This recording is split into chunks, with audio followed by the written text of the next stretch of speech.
मला मुख्यमंत्री महोदयांनी, देवेंद्रजींनी आणि गिरीश भाऊंनी या ठिकाणी सांगितलं होतं, गणेश आपली युती आहे, आपल्याला माघार घ्यावा लागेल. मी कोणतीही कमिटमेंट न घेता, कोणताही विषय न करता त्यांच्या शब्दावर ही माघार या ठिकाणी घेतलेली आहे. कुणाचा फोन आला होता माघार घेण्याआधी?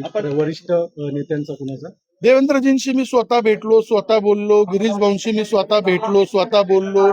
रवींद्रजींशी बोललो. आपण आता जिल्हाधिकारी कार्यालयाच्या बाहेर पण गाडी 5-10 मिनिटं उभी होती, नेमकं काय चालू होतं?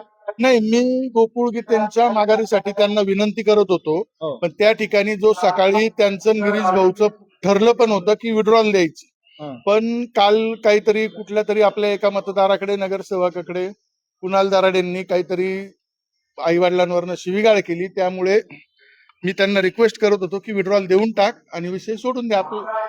त्या मनस्थितीत तो नव्हता, तो खूप चिडलेला होता, त्यामुळे मी त्याच्याशी बोलत. पण मग आता काय गोकुळ गीते माघार घेणार? आता ते गिरीश भाऊ बोलतायत, त्याच्यावर गिरीश भाऊ निर्णय घेतील. अवघे 10 मिनिटं उरलेले आहेत.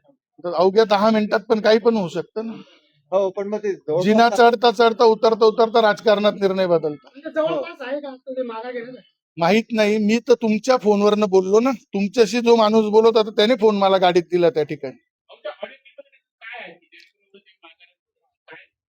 काय झालेलं आहे, काल कुठल्या तरी नगरसेवकाकडे कुणाल दराडेंनी असं सांगितलं की गणेश गीते, गोकुळ गीते काय येऊन माघार घेणार नाही, त्यांचा बाप येऊन त्या ठिकाणी माघार घे. आणि त्यामुळे ह्या विषयाला वेगळं वळण लागलं. मी पार्टीचा कार्यकर्ता आहे, मी पार्टीचा होतो, त्यामुळे मी पार्टीच्या आदेशाप्रमाणे 1 मिनिटात माघार या ठिकाणी देऊन टाकली.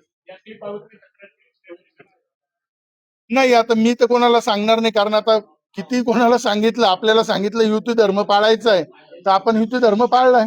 नाही, युती धर्म पाळा, पण अशा स्वरूपाचे जर वक्तव्य केलं असेल तुमच्या बाबत, काय विषय? त्याच्यावर आता राज्यातले नेते निर्णय घेतील ना या ठिकाणी, की जर निवडणुकीच्या अगोदरच लोकांचे आई बाप त्यांचे पार तुम्ही श्राद्ध घालायला लागले आणि या ठिकाणी जर लोकांना सांगायला लागले त्याचा बाप येऊन माघार देईल, तर त्याला माहित नसेल. आता माझाही बाप आहे ना देवेंद्रजी या ठिकाणी राज्यामध्ये.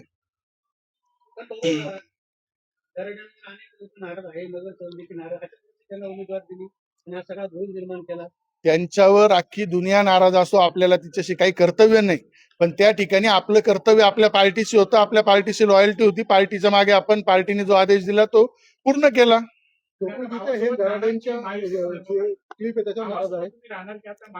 मी त्याच्या विरोधात महायुतीत मला मुख्यमंत्री आणि गिरीश भाऊ जिथं जिथं सांगतील तिथं तिथं मी जाणार. बंधूंच्या विरोधात आपण? हो, 100%. म्हणजे बंधूंची उमेदवारी काय? तर आता 10 मिनिटात त्याने येऊन विड्रॉल घेतली. गिरीश भाऊंचं त्याचं बोलणं झालं, ऐकलं, तर ते आनंद आहे.